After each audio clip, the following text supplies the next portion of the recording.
അഭിനയിച്ച ഒരു സിനിമ.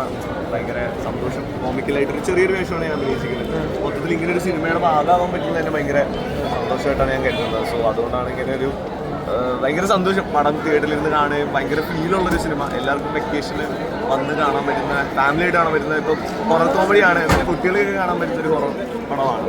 എല്ലാവരും കണ്ടു നോക്കുക, അറിയിക്കുക. റിയലിസ്റ്റിക് ആയിട്ട് അഭിനയിക്കുന്നത് എങ്ങനെയാണ്? അയ്യോ, എനിക്ക് അതറിയില്ല. ഞാൻ റിയലിസ്റ്റിക് ആയിട്ടാണ് അഭിനയിക്കുന്നത് അറിയില്ല. ഞാൻ നല്ല നല്ല സിനിമകളിൽ ഭാഗമാകാൻ പറ്റുമ്പോൾ നല്ല നല്ല ഡയറക്ടേഴ്സ് നമ്മളെ ഹെൽപ്പ് ചെയ്യുന്നതാണെന്നാണ് ഞാൻ വിശ്വസിക്കുന്നത്. പിന്നെ എങ്ങനെയോ ചെയ്യുന്നു. എത്ര അടി ശരിക്കും കിട്ടി? എന്തോ എത്ര അടി ശരിക്കും കിട്ടിയിരിക്കുക? അടിയിച്ചിരിക്കും കിട്ടിയിട്ടില്ല. എല്ലാം അഭിനയമാണല്ലോ. ആ ഒരു സ്റ്റക്കായി നിൽക്കുന്ന ഒരു സീൻ ഉണ്ടല്ലോ, അതെങ്ങനെ അത്ര പെർഫെക്റ്റ് ആയിട്ട് നിൽക്കും? അയ്യോ, അതങ്ങനെ അത് എങ്ങനെയോ ചെയ്തതാണ്. അഖിലേൻ്റെ ഒരു ഹെൽപ്പും മൊത്തത്തിൽ അത് ആ സമയം എങ്ങനെയോ ചെയ്തതാണ്. എത്ര നേരത്തേക്ക് എടുക്കേണ്ടി വന്നിരുന്നു? ഇല്ല, അതൊക്കെ പെട്ടെന്ന് പെട്ടെന്ന് എടുത്ത് തീർന്നൊരു ഒരു ഷൂട്ടായിരുന്നു. മൊത്തത്തിൽ ഫുള്ള് നൈറ്റ് തന്നെ പെട്ടെന്ന് പെട്ടെന്ന് എടുത്ത് തീർന്നു. എത്ര ദിവസം ഉണ്ടായിരുന്നു ഷൂട്ടിങ്?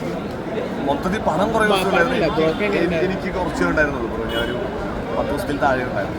നിവിനേട്ടനാണോ അജുവേട്ടനാണോ കൂടുതൽ ഫ്രണ്ട്ലി ആയിട്ടുള്ളത്? രണ്ടുപേരും എല്ലാവരും ഭയങ്കര ഫ്രണ്ട്ലിയാണ്. അപ്പം ഞാനത് എല്ലാവരും ഫ്രണ്ട്ലിയാണ്. Thank you.